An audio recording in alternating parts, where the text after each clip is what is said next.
לפני שאני מתחיל, גם, אולי זה לא נראה על פניו, אבל גם בנושא איים בים יש הרבה מאוד אמוציות.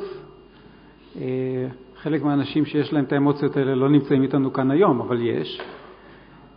יש הרבה חילוקי דעות.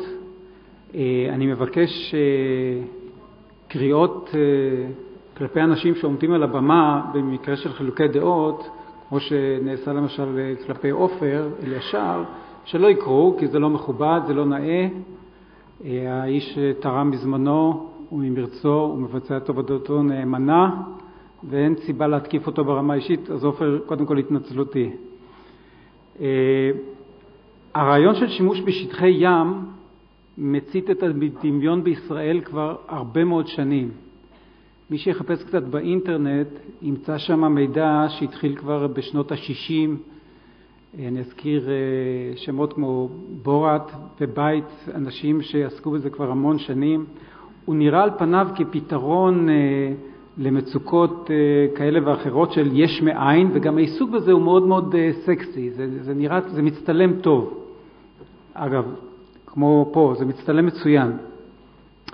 המחסור בשטחים באזורי הביקוש בשפלה למגורים ותשתיות, כמו גם הצעות לפתרונות סכסוכי השטחים שלנו עם הפלסטינים, הביאו לבחינת הנושא במשך העשורים האחרונים, ויש לזה דוגמאות רבות. בעולם יש הרבה מאוד דוגמאות לשימושים של הים או ייבוש שטחים ואיים מלאכותיים, ואנחנו נשמע עליהם בהמשך.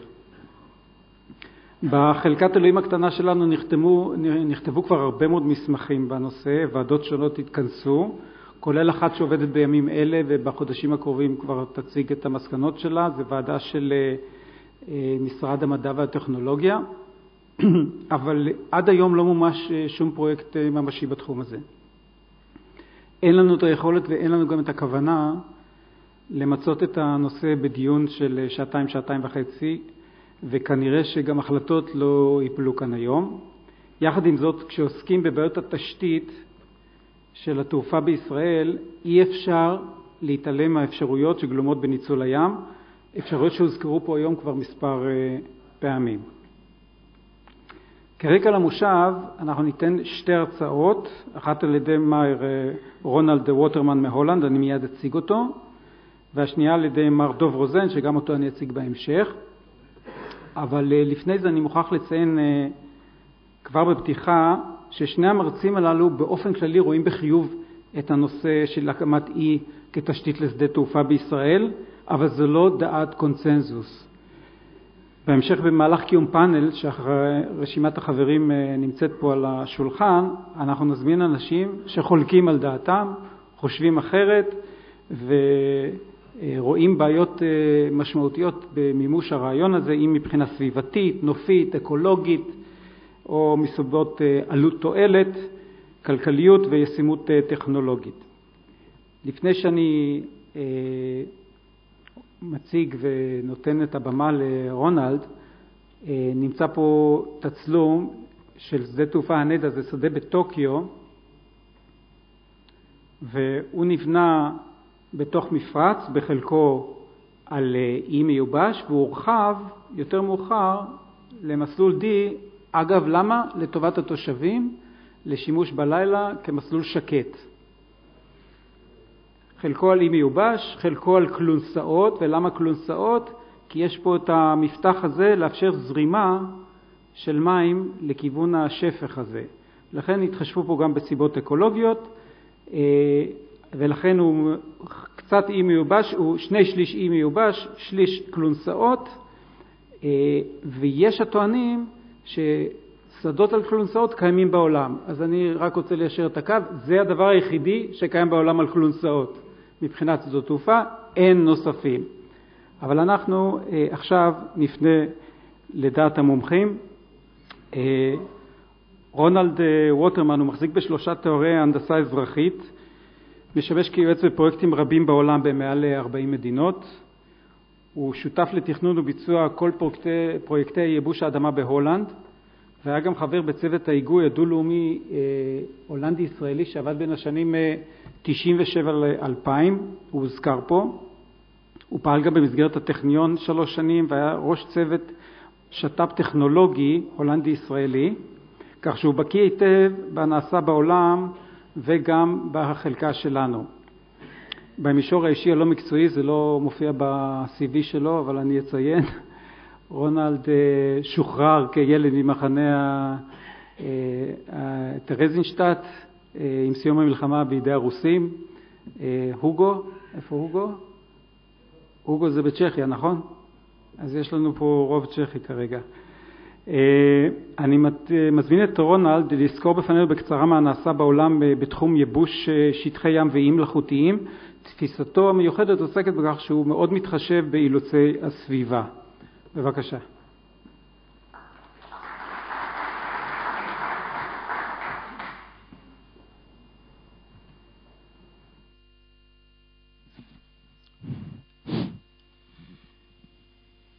It's a great pleasure to be in your midst and to discuss with you reclaiming land in the sea.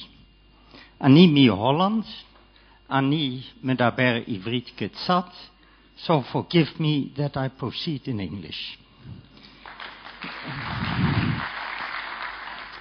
You recognize the national bird of Israel, the hoopoe bird, and the national flower, the cyclamen, and of Holland, the spoonbill and the tulip.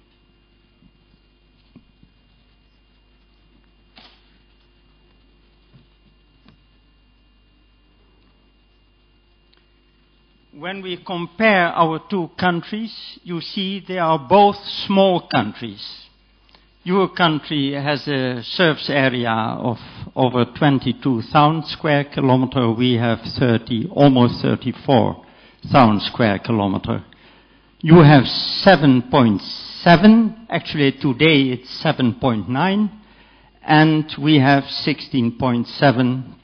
And you have a coastal length along the Mediterranean of 188. And with Eilat, then 198. By the way, if all the population of Israel would rush to the seafront and give each other a hand, there's not enough space. Even if they stood sideways, there's not enough space. It's only 2.5 centimeters of space, which shows you how important the coast of Israel is. I will talk about my experience. I am the principal designer, sometimes co-designer, of all the land reclamations in the Netherlands in the North Sea. And I've introduced a new method, which we call building with nature. No longer strong emphasis on strong, solid bulwarks against the sea, but instead dunes and beaches in harmony with the sea, using more than before the materials, forces, and interactions present in nature. The material being the loose, mobile material sand from fine to coarse. And of course, over here you have not only sand, but also kurkar, which is magnesium, calcium, carbonate, cemented sand quartz. And all the forces acting on it. And what are those forces? The forces are the action of tides, ebb and flood, the action of waves, specifically in the breaker zone, the action of gravity, the action of wind, partly in the waves, but also an independent factor, the outflow of rivers, which is very tiny, not in our country. We have major rivers, but you have only the Yarkon, Ayalon system and the Kishon and a few smaller ones, apart from the Jordan, but that is not flowing in the Mediterranean. Ocean currents other than sea currents. And then we have also an interesting phenomenon, and that is the interaction vegetation sand. Because the root system of this vegetation can keep together the sand and silt. And then we have also a complex interaction of marine organisms, sand and silt, and sometimes kurkar. And in some cases, mollusks, macroalgae, microalgae, worms have the ability sometimes, as it were, to glue together the sand and silt, and they take a small part in the stabilization of the foreshore. And this method we call building with nature. Now, in order, whenever you think of any coastal extension or of an island, you have to take into mind building with nature, but that alone is not enough, because there are places where you have accretion, but there are also places where you have erosion, for instance, Apollonia. So you have to study the coast from Rosh Hanikra to Sikkim and study all the phenomenon, all the history of the coast, what we call the biogeomorphology of coast and seabed, when you are thinking of coastal extension or of an offshore island. And that alone is not sufficient, because you need strongly an integrated approach. And we are happy that in our midst is also the Minister of the Interior, which is creating plans and zoning along the coast. You need to address everything. So you need an integrated, sustainable, multifunctional approach to the coastal zone. And you need, as a matter of fact, alpha, beta, and gamma knowledge in order to achieve your goal. So a lot of study is always necessary. Now you see two symbols. You recognize the Chinese symbol yin-yang, because generally I'm working in 47 countries. I integrate land in sea, but also water in the new land. Water in the form of lagoons or lakes or harbor basins or freshwater lenses under the dunes. When you have the great dune of Ashdod, and when you know that rain is falling on the sand, percolates through the sand, and fresh water is less dense than salt water, you create a freshwater lens under the dunes, which is very important. So when you enlarge the dunes, you get in due time a greater freshwater lens, and that is in due time an instrument in fighting saltwater intrusion in the existing hinterland. So dunes are very important. And of course, sometimes they are used to build cities. I think Tel Aviv was started in 1999 on a dune. Well, this symbolizes land and sand, sea and water, erosion, accretion, and generally you have a littoral sand transport along the coast. Also here, starting from the Nile.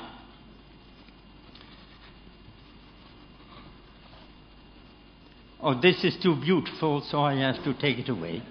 Now, the interesting thing is that 80% of the largest population centers can be found in coast and deltaic positions. So whether we take Hong Kong or Shanghai in China, or Tokyo, Kawasaki, Yokohama, Osaka, Kobe in Japan, or Manila in the Philippines, or Singapore, or Jakarta in Indonesia, or Mumbai, Kolkata, Chennai in India, or New York, Long Beach, Los Angeles in the States, or Rio de Janeiro in Brazil, or Buenos Aires in Argentina, and I can go on and on and on. And also Israel, 70 to 80% of the people are living in the coastal zone. Now in all those cases, without any exception, there's only little space for working, living, tourism, recreation and infrastructure. And at the same time, there's the need to preserve or expand valuable environment, nature, and landscape. And these coasts and deltas are vulnerable because we have a continuing sea level rise, we have a higher frequency and intensity of storm surges, and we have, in some cases, to deal with tsunamis or cyclones. So these coasts are also vulnerable. And as an answer to the scarcity of space, there are three solutions: making better use of the third dimension, skyscraping, underground development, and multifunctional use of the existing space. A second solution is looking at the existing hinterland for solutions. And a third solution is looking in direction of the sea. And in all cases where I am active, it's always a combination. We are going to use more than before the third dimension. We are looking at possibilities in the existing hinterland, as was shown today. And we are looking at possibilities in the direction of the sea, which is also shown today. The next. And here you see the growth of the world population, and you see immediately that 80% of the largest population centers in the world are situated in coastal and deltaic positions. This I discussed already. Now, what's not only of importance is the combination of building with nature together with solid seawall elements, so a combination of soft and tough, but also the integrated approach. Because when we consider going into the sea, we have to do it with respect to the sea. Because the sea is very important for inspiration, for fishing, for shipping, for all kinds of offshore activities. A new gas field, Tamar or Leviathan. So you have to be very careful. So you have to address yourselves to very many functions in all their intricate relationships, and in the end you have to look at the financial aspects. And while you are looking in the direction of the sea, you need also to look at the existing hinterland for solutions, where there are already many functions. Now, from the place where you are sitting, you cannot recognize all these pictograms. So I have enlarged them in an Israeli way. Do you know that stamps in Israel have often an extra to explain something? So I use the type of Israeli stamps. And now I can explain. You have to think of nearly everything. Let us look at them. In the first place, you have to look at the coastal defense. And the coastal defense can be soft, dunes and beaches. It can be dikes. It can be solid seawall elements, like caissons. By the way, in our midst is an inventor of the ocean brick system, I think from Jerusalem, and he has invented a very interesting phenomenon which he called ocean bricks. Then we have the care for the three environmental compartments, air, water and soil, and see to it that their quality is not deteriorating. And within the environment we have to address ourselves to nature, not only nature conservation, but also creation of conditions for nature development. And the same with landscape conservation, but also landscape development.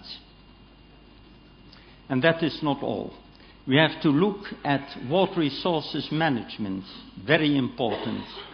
The use, of course, the water quantity, the use of groundwater, surface water, dune-infiltrated water, desalination of seawater, which is now extremely important in Israel, and sewer systems and wastewater purification, including also drip irrigation, etc. Then we have to look at all aspects of energy. It can be nuclear, fossil or geothermal, solar, wind, energy from biomass, from waves or tides, or water level differences, or osmotic, reverse osmotic energy and ultrafiltration. And then, of course, fishery, aquaculture, mariculture, cattle and poultry breeding, agriculture, horticulture, and forestry. Israel is, I think, the only country which has a yearly acreage of trees. And then, in order to create a new land, we often use trailer suction hopper dredgers or cutter dredgers, which is a Dutch specialty, in order to create a new land. But we have also to look at mining and extraction, natural gas from the seabed, for instance, and sometimes you have to look at storage. Then, of course, building sites for housing, apartments and their facilities, industries and offices with their facilities, very important tourism, recreation, main port development, thinking of Haifa and Ashdod, and probably an airport in the sea. And we have to look at all forms of infrastructure, the air lanes, the roads, the railroads, the waterways, underground pipelines and cables. And the transport modules using all these. And then very important nowadays, information and communication technology in order to acquire data, to store data, to transmit data and data processing. We have to analyze all conversion processes in a coastal zone. In industry, in power stations, in the transport sector, in the agricultural sector, and in the domestic sector. And generally speaking, we have to see to it that all these processes are using less raw materials, less energy, have a higher yield with less hazardous emissions to air, water, and soil. And insofar we have solid waste, we have to collect it separately and approach a cradle-to-cradle approach. Or if that is not possible, an absolute environment-friendly storage. And is that all? No. Because we have to deal with all the governmental institutions, all the ministries, not only transport and interior and defense, but all the ministries and the non-governmental institutions, even citizen groups, individual citizens, and, of course, people's participation, which is a part of freedom and democracy, and law, justice, and order. Important are health and welfare, sport and playground, very important history and culture, religion, philosophy of life, values and standards, and the interhuman relationships, which we call social sphere. And all the levels of education and research, defense, risk management, safety and security, and economy and employment. And under each pictogram are either net cost or net benefits, and we have to look at the financial engineering of any project. By the way, if I have forgotten something, please tell me, then we can add other stamps. But this is the essence of an integrated approach. So when you are thinking of a coastal extension or an offshore island, you have to take into account the marriage strong elements and the building with nature approach and the integrated approach. Inorganic materials, gravel, sand, silt, clay, porcar, and organic materials, for instance, the vegetation. For instance, this is a plant which we use in the Netherlands, which forms root systems which keep together the sand. Is sand blown over it, it forms a new layer of roots and keeps together the sand.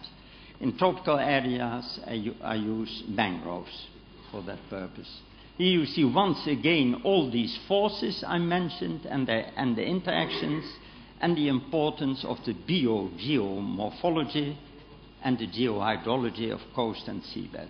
All this has to be taken into account. Here you see mangrove. Here you see the formation of a freshwater lens under the dunes and the importance thereof.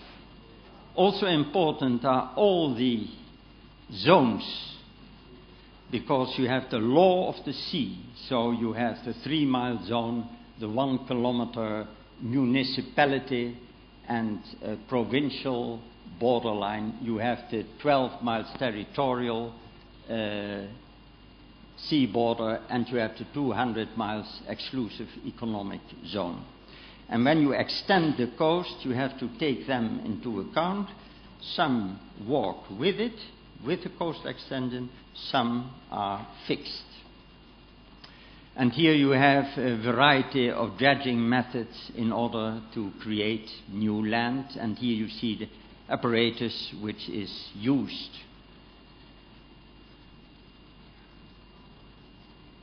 Well, then as an example, the Netherlands, bordering the North Sea, part of Europe, and I discuss a few plans of which I am either the principal or the co-designer.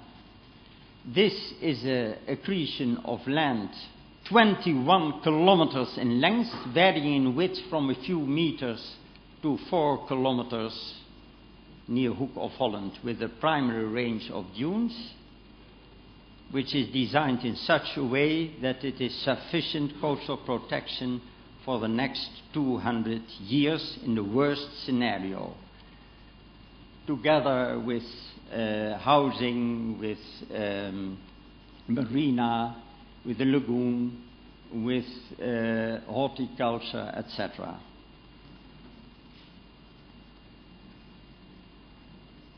Then there's an interesting thing when we look at, we have 3 types of coast. We have an island coast, we have a segmented coast between Den Helder of Hoek of Holland, and we have a so-called estuarine coast in transition state. But when we look at this coast, you see these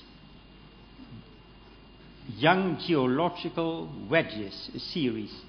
By the way, Israel has the same. They are shorter, but they have the same phenomenon. And we look at the orientation of the coast. You see here a hollow coastline, which is fairly stable. This is an attacked coast, and we started to protect it with groins. The reasoning was we have flood nearing the coast, ebb flowing away with wave fronts, and as a break to the sand transport, we created long ago these groins perpendicular to the coast, and we thought that was good, but it is not good, because they initiate rip currents which can carry away the sand. So never use these groins. Here you can see the negative effects of these groins. You see all those sand plumes hollowing out the coast. Therefore, I designed this whole plan. In the meantime, we have buried all these groins under the sand. We do not need them. So through building with nature, and here you see the first segment of the plan I showed you, with a range of dunes, the new beach, with the nature reserve area, and here are now 1,100 housing. Here you see the original situation. You can clearly see the original dune wedge, and you can find it back in the street pattern of the city of The Hague. And here's a very dangerous situation, because this is below sea level. You know that 60% of the Netherlands is situated below sea level. The horticulture is very close to the coast. The protection is not a pure dune, but dike dune combination. And in the meantime, we have extended the coast. We have much wider dune, and now we have a safe situation. In all my plans, generally, there's a nature reserve area included, complete with walking paths and cycling paths, and this will be, in the end, the lagoon with Hook of Holland. Then I come to plan number 2. Here you see the port of Rotterdam, the most western part. It is by far the largest port in Europe. It used to be the largest port during 10 years in the world, but it has been passed by Shanghai and Singapore. Now we extended the coast in this way with a flexible dynamic equilibrium coast consisting of dunes and beaches, with a new distribution area, and with a depository of contaminated harbor sediments. And within it I created a nature reserve area in such a way that we have a triplet of nature reserve areas. This one with over 700 higher species varying from the pioneer species near the shore to the climax vegetation on the inner side. This seascape, which is a perfect mating and breeding ground for marine organisms, and the new terrestrial nature reserve area. And next we designed a further extension, again with dune beach protection, with the exception over here, we needed here strong solid seawall elements. So this is strong solid seawall elements, and this is soft, with new harbor basins which can accommodate ships with a depth of over 20 meters below sea level. It has been completed last year. And I even have already designed a next step. And this is a cross-section of the tough part.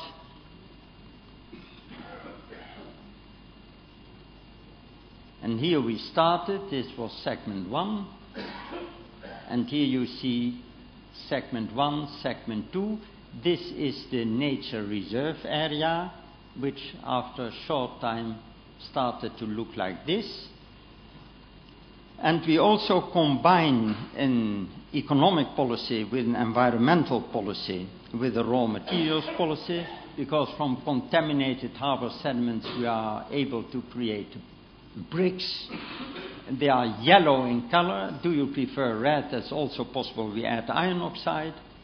In the firing temperature, the heavy metals are in the oxidized form and bound to the fired clay particles, and the pesticides are burnt off to harmless components.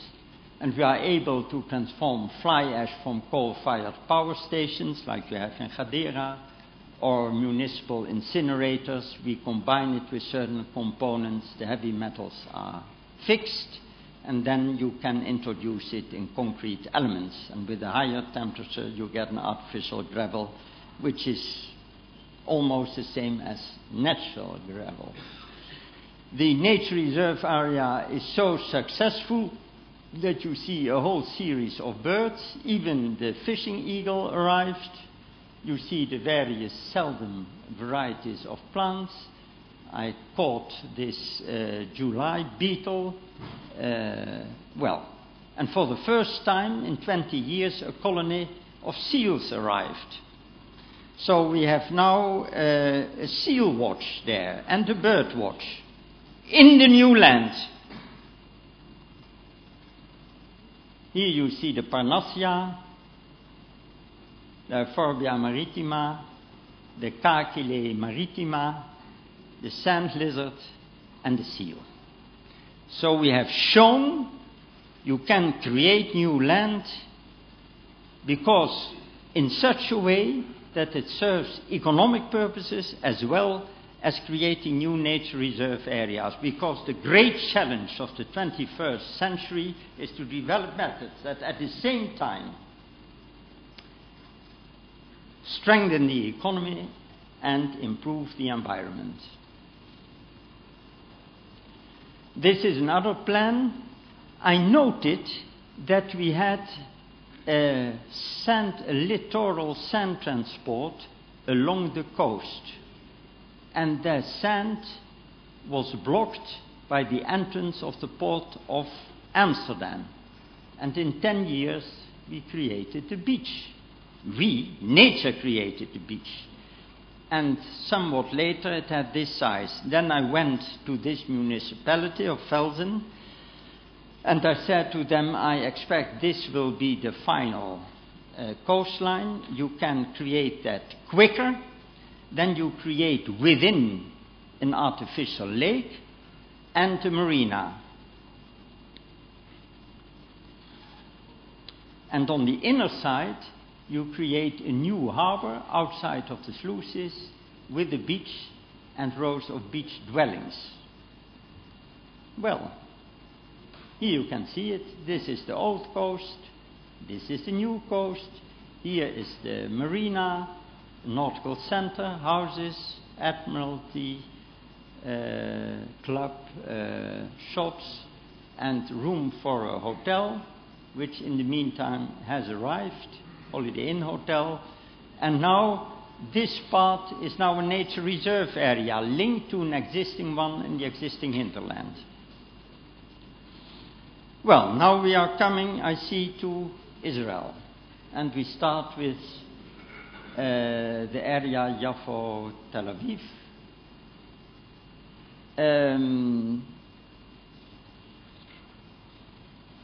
When I'm staying in Tel Aviv, in a hotel in the center, I like to take a walk. First, in the southern direction, because I wanted to go. So I want to go to Yafo, because it's very interesting. It had a nice museum. And looking back, you see the whole shore of Tel Aviv.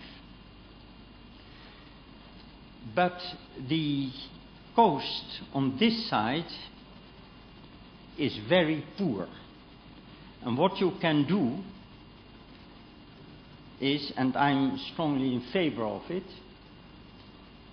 to create a second harbor for Yafo with 3 parallel breakwaters and in between attractive pocket beaches, and enlarging the park and create interesting structures alongside. And you have, of course, a ferry to Cyprus, for instance. I'm absolutely sure that it would be very interesting. Now I'm leaving this hotel again, and I'm going to the other side of Tel Aviv. And I walk in the direction of the mouth of the Yarkon River. And it is possible there to extend the mouth a little bit and to have a landmark there with also a magnificent view, now looking from the mouth of the Yarkon again to the shore of Tel Aviv. Those are the 2 poles of Tel Aviv. And if I were Hon Huldai, isn't that the mayor? Then Huldai, then I would do something like this. And here you have, of course, now we are already nearing the Reading Power Station and Sededov Airport.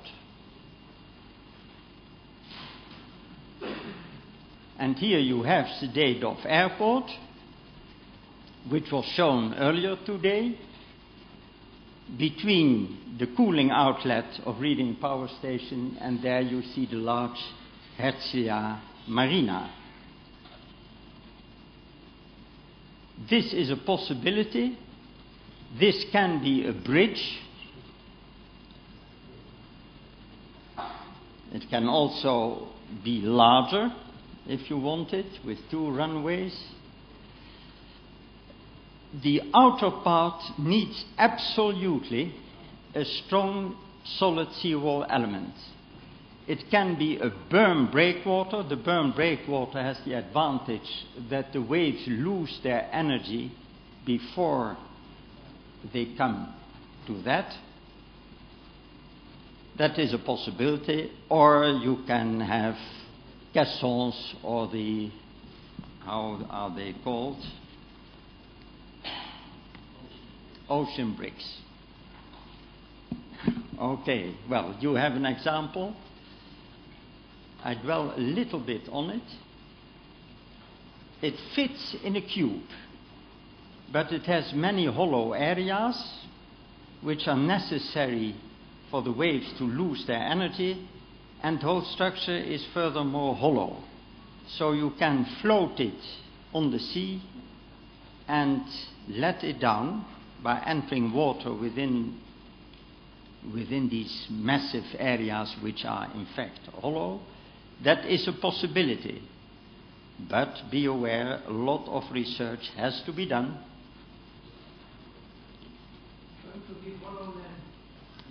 Yeah. Instead of Holy Land. Okay. That's a possibility. That's a matter of study. Then, of course, it is interesting to know that... Oh, sorry. Excuse. Slicha. Then, of course, we have already many coastal developments. For instance, when you look at Gadera, there's a long pier or jetty for the coal bulk carriers bringing, for instance, coal from South Africa and elsewhere, and Poland, to Gadera. And then we have the beautiful city of Haifa.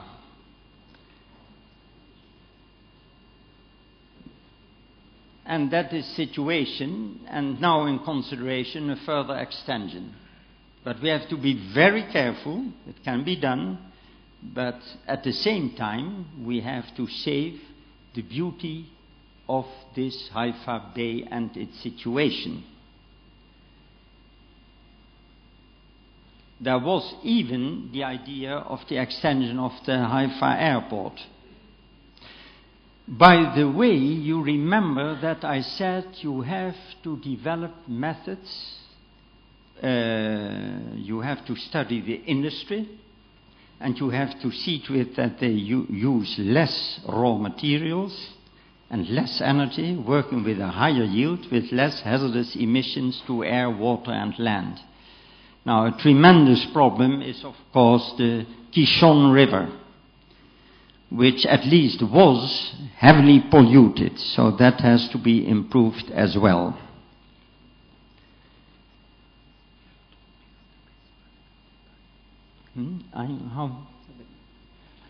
I just got a call. I have 7 minutes left. So let us try. So here you see the Ashdod, which will be enlarged also. It surpassed already Haifa in its capacity, and it is, both Haifa and Ashdod are extremely important for Israel. Here you see once more the starting with the Nile, the transport of sand along the coast. Here you see the Kurkar, the cliffs and the beaches, and also the erosion. And of course there must be an environmental impact assessment. And you have to realize that you have the very near shore fauna, which you can see over there, and then you have a little bit further away, I have to look carefully, these, and then those, etc. So we have already done an environmental impact assessment, which is necessary. Well, and you all know there's still the plan for the connection of the Red Sea and the Dead Sea, because there's a tremendous problem. because for centuries the level, which is the lowest level in the world of the Dead Sea, 390 meters below sea level, but it has already dropped 35 meters, is now over 425 meters below sea level, and the Dead Sea is shriveling. And the hotels are further away from the shore, and holes are falling into the shore because the groundwater table is going down. So there is this old, revigorated plan to connect the Red Sea with the Dead Sea, and to use the difference in height to create drinking water for Jordan, for Israel, and the Palestine Authority. It is still under consideration. Now I want you to know, I wanted to take you on a trip around the world and show land reclamations. Well, the strange thing is they have altered my presentation. It is the old one, which was much too long. Where is the short one? Well, you have to look at me carefully, because I'm now reaching the limit of my speech. I will show a few examples. First of all, in Great Britain, there's a small pool with a residential area with a high staircase. But it is for senior citizens, and it's not so much a problem going down, but going up is very tiresome. And the beach is not attractive. So what they want was a wider and a higher beach and a deeper harbor. So we made work with work. We deepened the harbor, and now we have a high beach, and the staircase is only a few steps, and you have a fantastic beach, and you have a fantastic harbor. So now everyone is happy. This is a building with nature near Copenhagen, where you have a triple shore created. This is South Africa, Cape Town, where we have a huge land reclamation, a combination of strong solid seawall elements, in stages the extension of the port and the Victoria and Albert waterfront.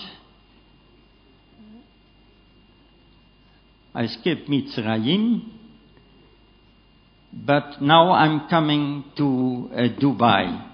You know how it started? There's a sheikh, Mohammed Rashid Al Maktoum, and he was sitting in a chair next to a date palm. And he said, I want an island in the form of the shadow of the date palm. So, what was good, he was inspired by nature. However, when you create this, it will be washed away by the sea. So it has to be protected by a horseshoe berm breakwater. And if you have done that, you can create these 17 leaves through building with nature, with a central road, with private villas and beaches. And here you have the sewer system, the drink water supply, the electrical supply, and the cluster of dates are 2 marinas. But it has for him the disadvantage that his yacht is not fitting in it, because it's 160 meters long. Now he owns a company, Nakhil Company, which has a logo which looks like this. So he said, I want a logo island with 200 meters key length so I can berth my ship. And he likes symmetry, so he wants a mirror image for his brother. So Dutch dredging companies created this for him. It went very fast. You see already in 1 year the island emerging. When it was ready, he said, I want another one, 1.5 times as big, with 4 Arab proverbs, which could be seen from the moon. It's also completed. Then he said, I want the world. And you can buy Western Australia, for instance. But indeed, it has to be protected all around with berm breakwaters. For him, this plan has the advantage that he can travel with his yacht in 3 hours around the world. And then it became completely idiotic. That was the third plan, because it needed 1.3 billion cubic meters of sand. Now, this is all in the Persian Gulf. And you know, Iran is mountainous. So you have this, then you have the Persian Gulf, and then you have the Emirates. And there's a groundwater flow from Iran flowing to the Emirates. But when you dig such a quantity of sand, you touch the groundwater, and the groundwater is fresh. So it bubbles up, and you get saltwater intrusion, and there's no fresh water anymore in the Emirates. So he was advised to stop this plan. Qatar, the pearl. Actually, it are 3 oysters with a pearl island in between and a string of pearls like you see there. Well, I skip Mumbai. Also an airport is involved. But now I'm coming to, Singapore. Changi Airport is mostly land reclamation from the sea. You see the original coastline, and this is all reclaimed land. And now, before I'm killed, I finish with Hong Kong. Is that all right?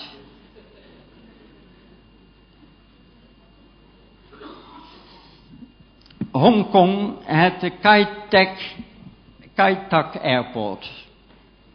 And you needed a special diploma to land here. Not every pilot could land here, because you landed between the high-rise flat apartment buildings. So they needed a new airport. So what they did, they had an island or a peninsula like this. They cut off the mountains, and they did a lot of dredging, again Dutch dredging companies. And then Chek-Lap-Kok Airport was created with a bridge linking it to the mainland. To be honest, I could talk for hours. But I'm very grateful that you didn't fall asleep.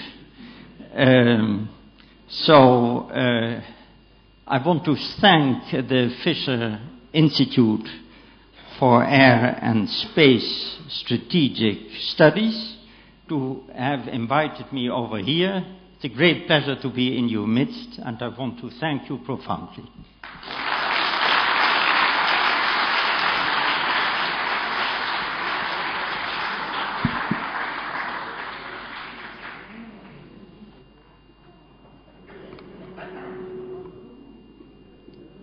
תודה רבה לרונאלד על ההצגה.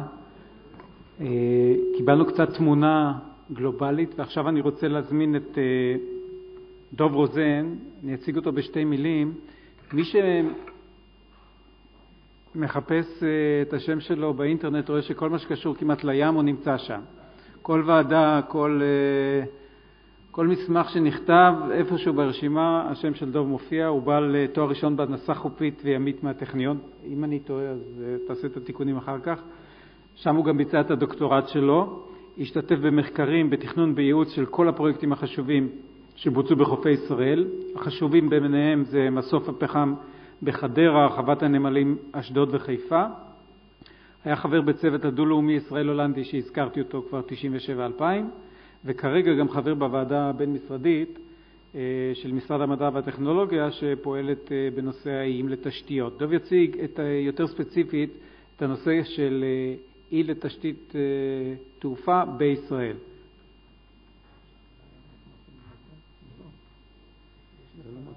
גם פה וגם לדעתי גם זה עובד. אוקיי. יש לך פוינטר. אחר הצהריים טובים, גבירותיי ורבותיי. אני קודם כל רוצה להתנצל שכנראה אני לא אהיה מסוגל לתת הרצאה ברמה של פרופסור ווטרמן, אבל אני אשתדל ככל יכולתי, ואני רוצה להודות למכון פישר על שהזמין אותי להכין ולהציג את ההרצאה שאני אתן. אז מאחר ואנחנו נדבר על נושא של האי כתשתית לשדה תעופה, לפני שאני אתמקד במצב בארץ, נמריא קצת לראות מספר איים לשדות תעופה בעולם. הנה השדה תעופה על אי מלאכותי שנבנה במקאו. השדה תעופה שלמעשה ראינו קצת לפני כן על ידי פרופסור ווטרמן בהונג קונג. שדה תעופה מאוד מאתגר במפרץ אוסקה בקנסאי.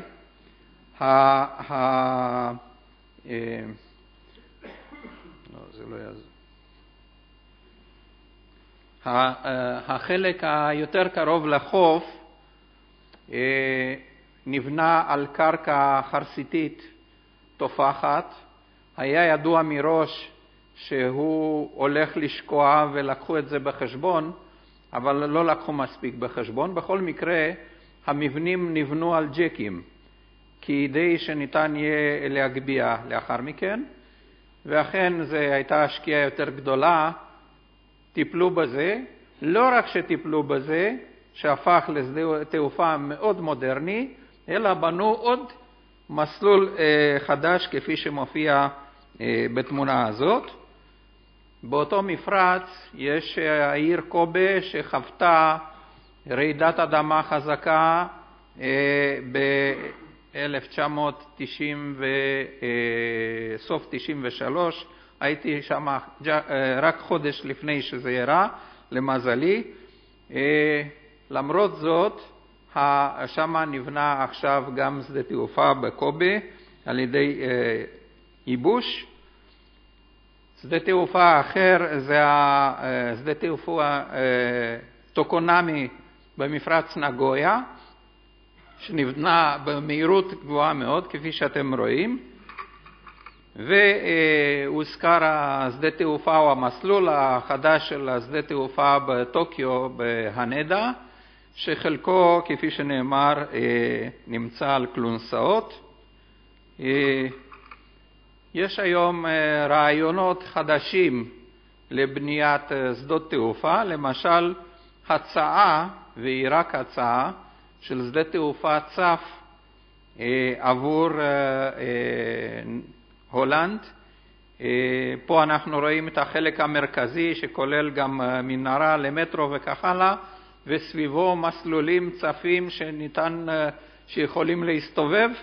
נראה לי שימשיכו להסתובב הרבה זמן באוויר. כלומר, אני לא כל כך מאמין שזה מציאותי. בסופו של דבר יש גם אלמנטים אחרים שצריך להתחשב בהם. יש עוד תוכנית גרנדיוזית לבניית שדה תעופה צף בסן דייגו. יש חברה שקמה לצורך כך. בצד ימין שלכם אתם רואים איך נראה אפשרות אחרת של הבנייה, אם היא לא יהיה צף אלא יהיה על מעין עמודים ענקיים. כל הדברים האלה בינתיים הם בגדר חלומות, ואני אגיע לתוכנית ההרצאה שלי. אתן לכם רקע היסטורי מתומצת, לאחר מכן קצת מידע סביבתי סדימנטולוגי על המצב אצלנו, תמצית הבדיקות והממצאים של המחקר הדו-לאומי, דיון לגבי אי מלאכותי כתשתית לשדה תעופה, שיקולי ההנדסה חופית, ימית וסביבתית, חלופות למבנה האי ומקורות חומרי מילוי לאי במקרה שהוא ממילוי, וגם חלופות אחרות, מסקנות והמלצות. ובכן, אני אתחיל בזה שלפני כ2000 שנה המהנדסים הרומים של המלך הורדוס בנו את הנמל של הורדוס בקיסריה, שהיה נמל מפואר ביותר בכל האגן המזרחי של הים התיכון. מי שרוצה יכול לחפש ב-National Geographic, יש כתבה שלמה ב-1987 או 8 אם אני לא טועה. כן. בכל מקרה, הנמל הזה, יותר נכון השוברי הגלים של הנמל הזה וגם הנמל, שרדו למעלה מ100 שנה, ולאחר מכן בחלקו נהרס. יש היום חלקים מהשובר גלים ששקועים 5 מטר מתחת לפני הים, ויש דעות שנהרס בגלל צונאמי, ואחרים חושבים שהייתה רעידת אדמה, ואחרים ביניהם אני חושב שזה היה משהו משולב כולל חוסר תחזוקה שהתרחשה עם השנים. נחזור עכשיו לזמננו. בין 1960 ל-65 נבנה נמל אשדוד שראינו קודם, עם השובר גלים שהגיע לקו עומק 15 מטר ועם ייבוש נרחב מהים. בין 72 ל-73 כבר הייתה יוזמה, כאשר בראש היוזמה הזאת עמד אינג'ינר הוגו מרום, ונבדק לשדה תעופה בים מול גלילות, וגם יצא מכרז והתקבלו ההצעות של המציעים, אבל אז פרצה מלחמת יום כיפור וכל הסיפור בוטל והמעטפות הסגורות הוגזרו למציעים, והעסק נדחה ללא מעט שנים עד היום. לצערי מצד אחד זה לא היה טוב, אבל מה שהיה טוב, שמה שידענו אז במבט להיום לא היה מספיק. אני מאמין שהיום אנחנו יודעים הרבה מאוד, אפשר להגיד שאנחנו בידע הימי בין המדינות המובילות בעולם. בין 79 ל-81 הוקם מזח הפחם בחדרה. היה לי הכבוד לנהל את המחקר שהביא להקמתו, וזה גם כן אבן דרך, מפני שזה המבנה הראשון מסוגו בעולם לפריקת פחם בים פתוח לא מוגן, מגיע עד קו עומק 27 מטר. ולאחר מכן ב-1993 הוצגה תוכנית חדשה לשדות תעופה על אי מלאכותי מול גלילות, ובהמשך בין השנים 97 ל-2000, בעקבות הסכם בין ראש ממשלת ישראל דאז שמעון פרס לבין ראש ממשלת הולנד הוגו, הוסכם על שיתוף פעולה בנושא של פיתוח ימי, וזה החל כמחקר דו-לאומי לבדיקת התכנות הקמת איים מלאכותיים מול החוף הישראלי באזור המרכז. כל מדינה שמה $1,000,000, והמחקר הזה לקח מספר שנים. הפרויקט נוהל על ידי ועדת היגוי בין משרדית לנושא. המכון לחקר ימים והאגמים ניהל וביצע את המחקר הסביבתי מצד ישראל, והשתתף יחד עם המכון הגיאולוגי והמכון הגיאופיזי בליווי צוות מהטכניון בבדיקת זמינות מקורות החול לבניית האיים. נבדקו חלופות לאי בנועל מילוי, וגם נבדקה חלופה של אי על כלונסאות, שמחירה יצא כפליים מהאי על מילוי. לאי צף לא נמצאה אז התכנות הנדסית וכלכלית, אם כי הנושא נבדק לא מאוד לעומק. דוח הצוות הדו-לאומי קבע כי קיימת התכנות הנדסית, כלכלית, סביבתית ומשפטית להקמת איים מלאכותיים לתשתיות, ובעדיפות לשדה תעופה בים. בשנת 2000, בעקבות הדוח הזה של הצוות הדו-לאומי, התפרסם דוח של עמותת אדם טבע ודין, שהביע בו התנגדות אפילו חריפה להקמת איים מלאכותיים, ובמיוחד להקמת שדה תעופה מול אזור גלילות, תל ברוך. בשנת 2000 גם הורחב נמל אשדוד והפך לנמל היובל, והשובר הגלים הראשי הגיע לעומק של 22 מטר. אני מציין את זה מפני שיש חשיבות על טענות שהושמעו למשל שאין ידע וניסיון בארץ. ב-2001 הוצגה תוכנית לשדה תעופה אחרת, כפי שראינו קודם, של חברת בוסקליס, ובין 2000 ל-2006, לפי הזמנת משרד האנרגיה דאז, בוצעו מספר מחקרי גישור, כולל בהיבטים של השפעות סביבה וביוטה ימית.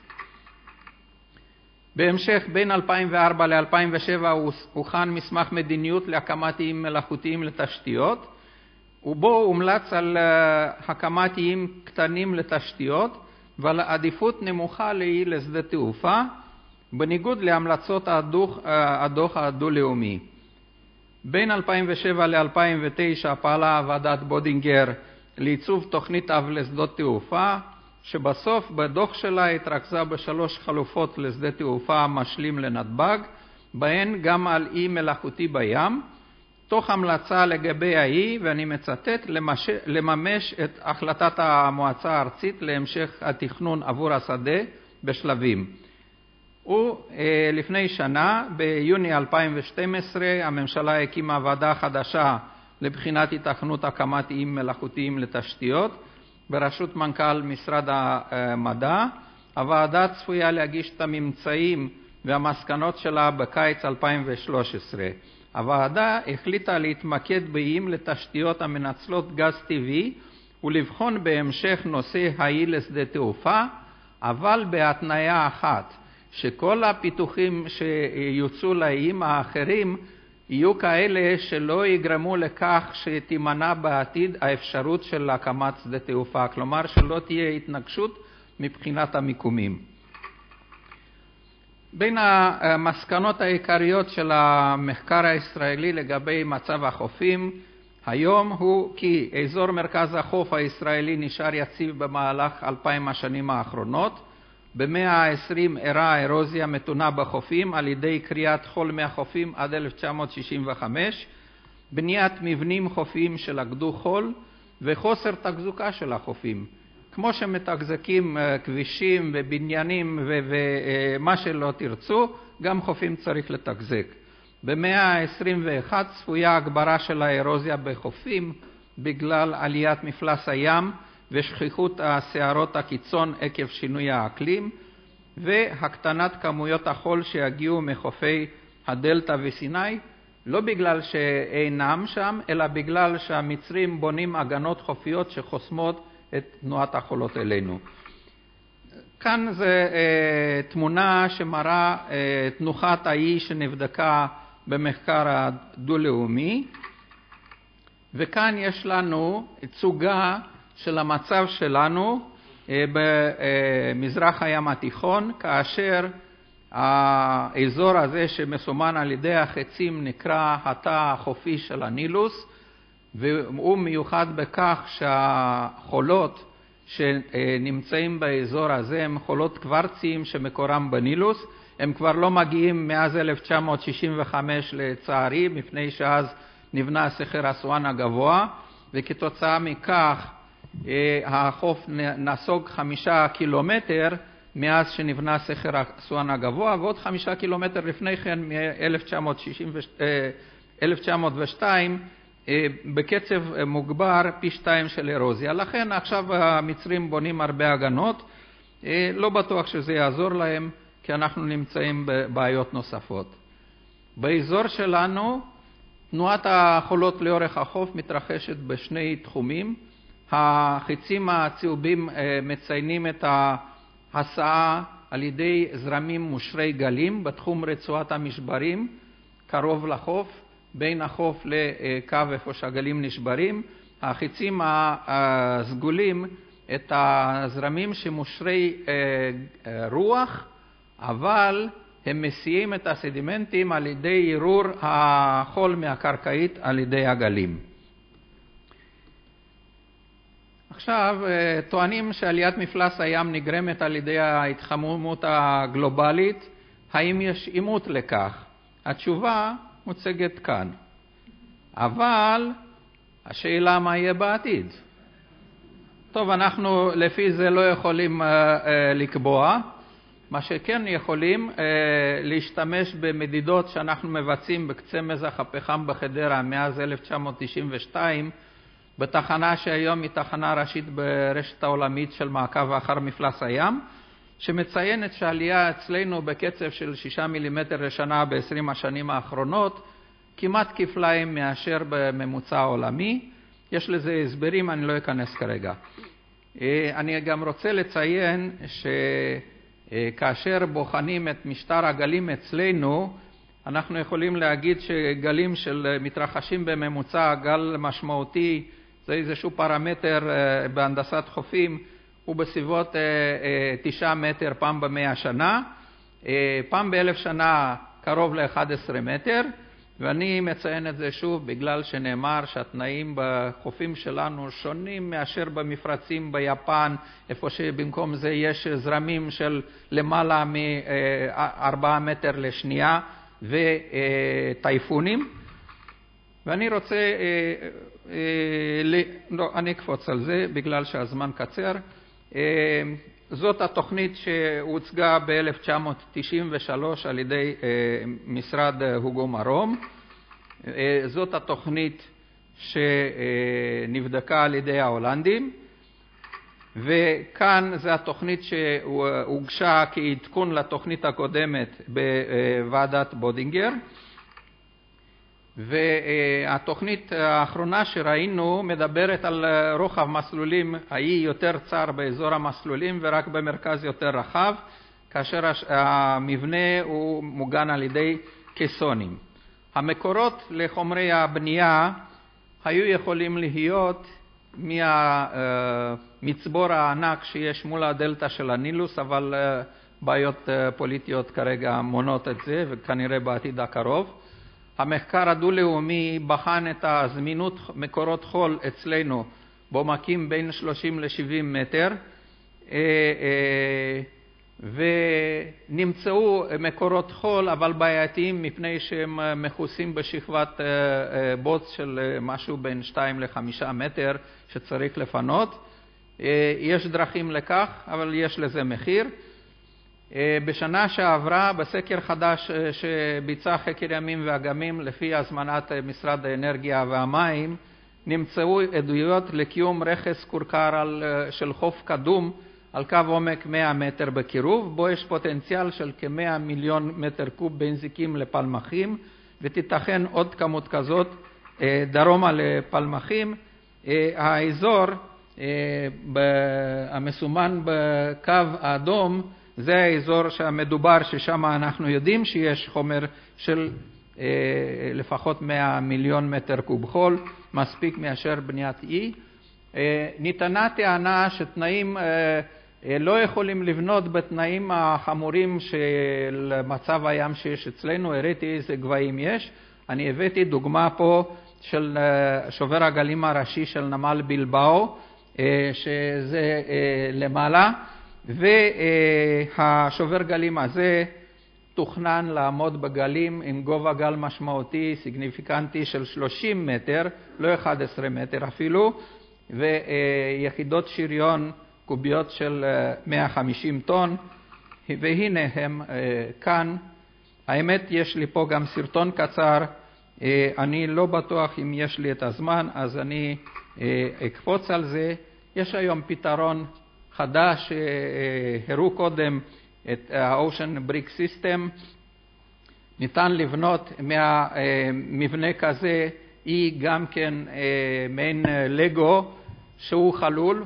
השוני בין המבנה הזה למבנה שהוצע על ידי פרופסור מיכה בורט הוא בזה שכאן החללים פתוחים, בפתרון של בורט החללים סגורים, ואז המים עומדים ויכולה להיות מים מאופשים והתפתחות. אז אני אגיע רק למסקנות ואני אסיים. קיימת התכנות הנדסית, כלכלית וסביבתית לבניית אי לשדות תעופה באזור המרכז עם עדיפות לעניות דעתי באזור תל ברוך. קיימת היום מספר חלופות בעלות פוטנציאל של עדיפות כלכלית שיש לבדוק מבחינת מבנה האי, והן אי על מילוי ברום 3 מטר בכל השטח המוגן, סרטון מלאכותי בתוספת מיגון לגלי צונאמי, ואני לא ציינתי אבל נמצאים במקום שני בעולם מבחינת סיכוני הצונאמי בים התיכון.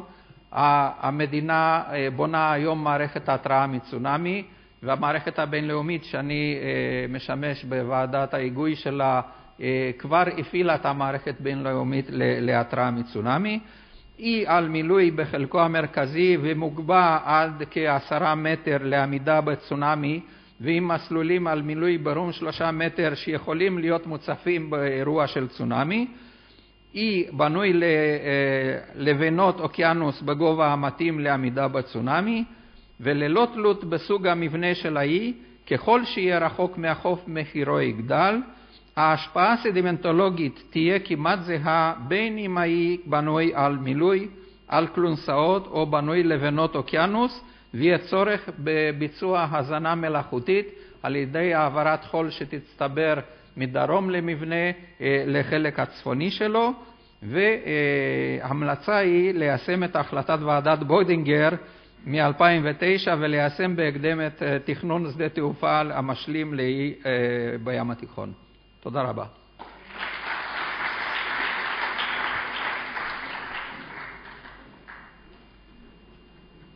יש פה לפניכם שמות של אנשים שאנחנו רוצים להשתתף באיזה פאנל ולשאול שאלות שחלקן קצת קשות.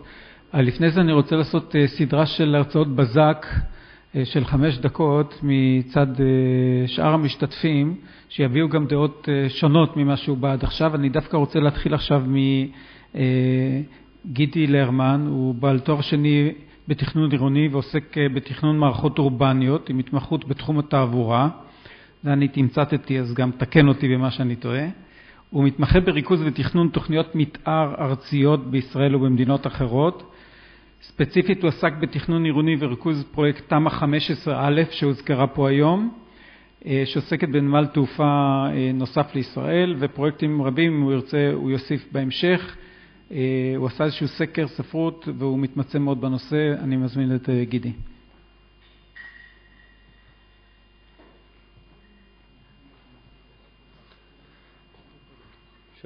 שלום לכולם. אני אדבר קצת על הממצאים שקיבלנו מסקר ספרות שערכנו עבור משרד התחבורה, הנושא של נמלי תעופה באיים בים, וגם על הנושאים שגילינו בישראל במחקרים קודמים שהמשרד שלנו השתתף בהם, משרד לרמן אדריכלים.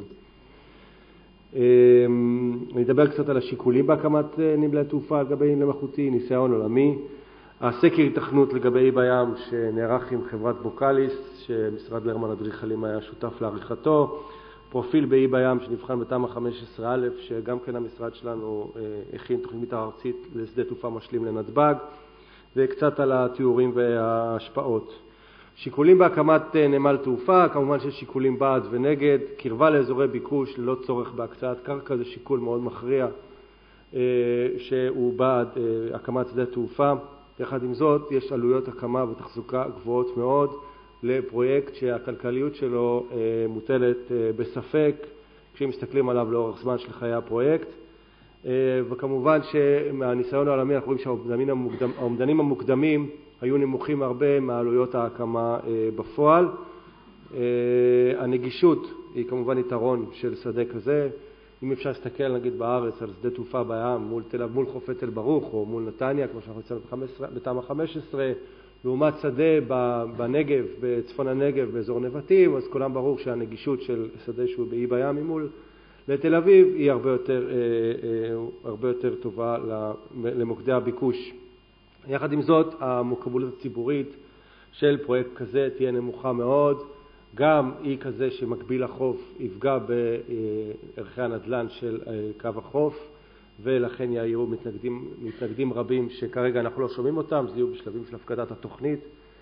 ויש גם את ארגוני איכות הסביבה שהביאו את ההתנגדות כמו שצוין קודם, והדברים האלה יגרמו לעיכוב מאוד משמעותי בתכנון של אי כזה בים.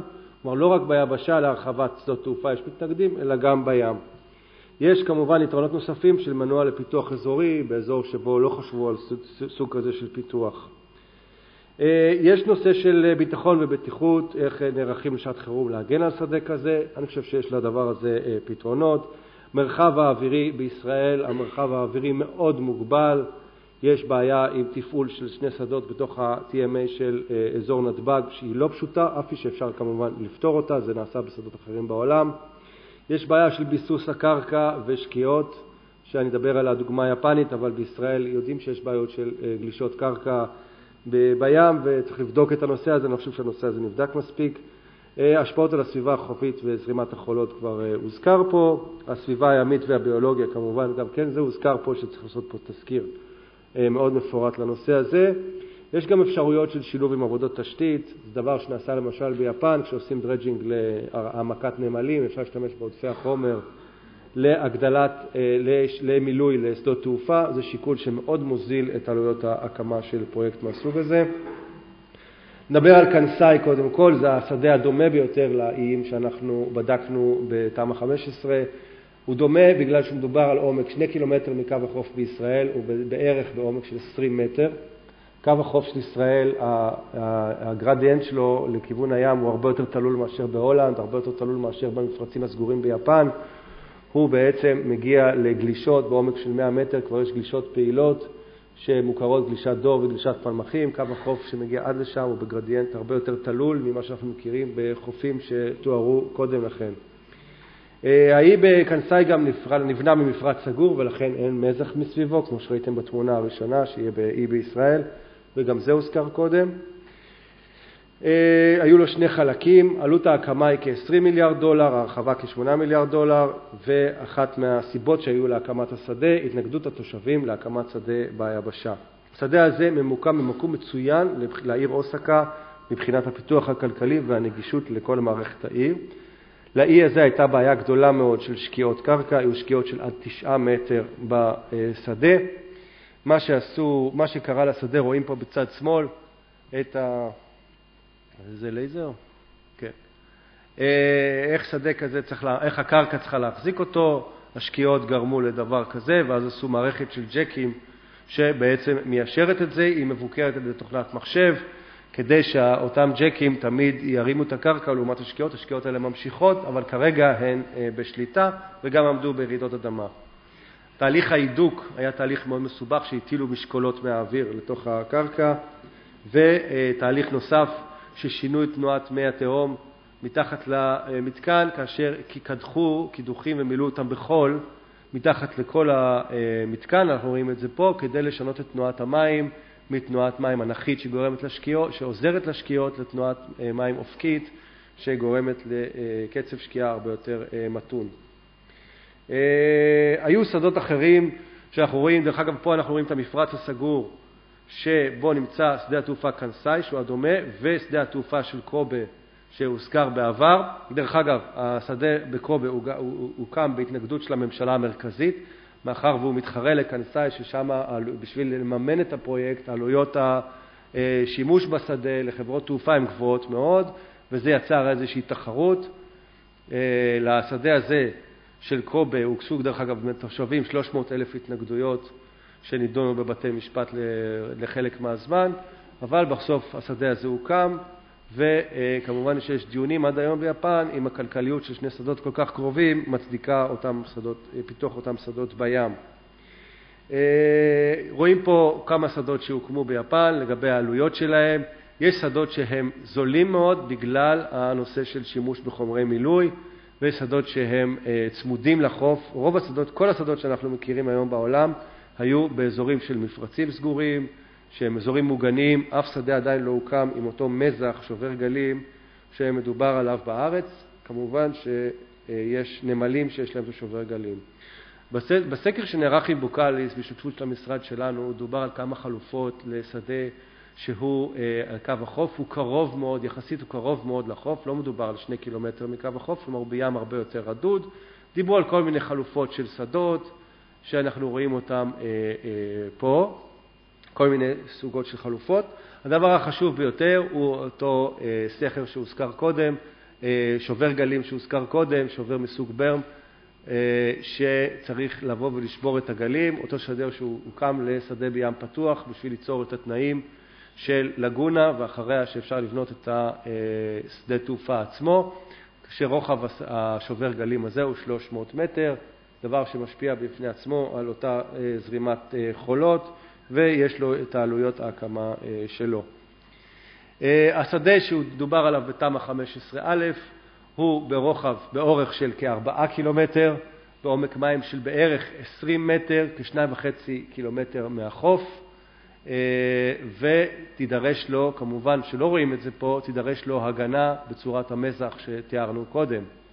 השדה הזה, אם מישהו מדבר על המזח בחיפה, אוניות שעומדות בקצה המזח בחיפה עומדות בערך במרחק שהשדה הזה נמצא, כלומר זה יהיה איזשהו מסך שיחסוך על החוף בעניין הזה, וכמובן שההתנגדויות והעתירות בנושא הזה יגיעו בהתאם. כאן מדובר, הנה רואים פה בעצם דוגמה, הדמיה של התרשמות של אומן, כמובן לנושא המזח שיהיה מקיף, והשדה עצמו והחיבור שלו לחוף. כמובן שהכביש לא חייב להיות כביש עילי, יכול להיות תת-קרקעי. המילוי, כמו שדיברנו עכשיו, לא חייב להיות כולו בעבודות מילוי. עדיין המשקל שלו יהיה מאוד משמעותי, וצריך לראות את הנושא הזה של השפעה על הסדימנטים, על אותם גלישות קרקע שיש בים היותר עמוק, עד שכבת המלח, שהיא בעצם שכבה של חומר סיכה שעליה גולשת הקרקע בחופי הים של ישראל. כאשר אנחנו מדברים על שדה שהוא באי בים, פה אתם רואים אותו עם דוגמה של מנהרה, אותו שדה, כאשר אנחנו מדברים פה על שדה עם מסלול אחד, מדברים על כ-160 מיליון מטר מעוקב לשדה כזה של 2 מסלולים, מיליון מטר מעוקב, תכפילו את זה בערך ב2.5, אפשר לראות כמה זה מיליון טון, מדברים פה על כ-0.5 מיליארד טון של חומר מילוי, עד לרבע מיליארד, בין 0.5 לרבע מיליארד טון חומר מילוי, במכנת שצריך להביא אותו של חול, או שיעשו את זה באמצעים של כלונסאות, שצריך לבדוק אותם, זה עדיין לא שיטה מוכחת. פה אנחנו רואים את המשמעות הזאת. הקו המבט של חופי ישראל כמובן מאוד יושפע מאותו אי, האימפקט שלו יהיה מאוד ברור. האי הזה כמובן לא יהיה בדיוק בגובה פני הים, בגלל המבנים שיהיו לו, יהיה לו איזשהו מופע של גודל. ונושא של עבודות הביסוס ומקדמי החיכוך שצריך לקחת אותם בחשבון. אלה הם השיקולים בעצם שראינו בסקר ספרות, שצריך להביא אותם בעד ונגד ולהמשיך לחקור את נושא של איים בים. תודה רבה.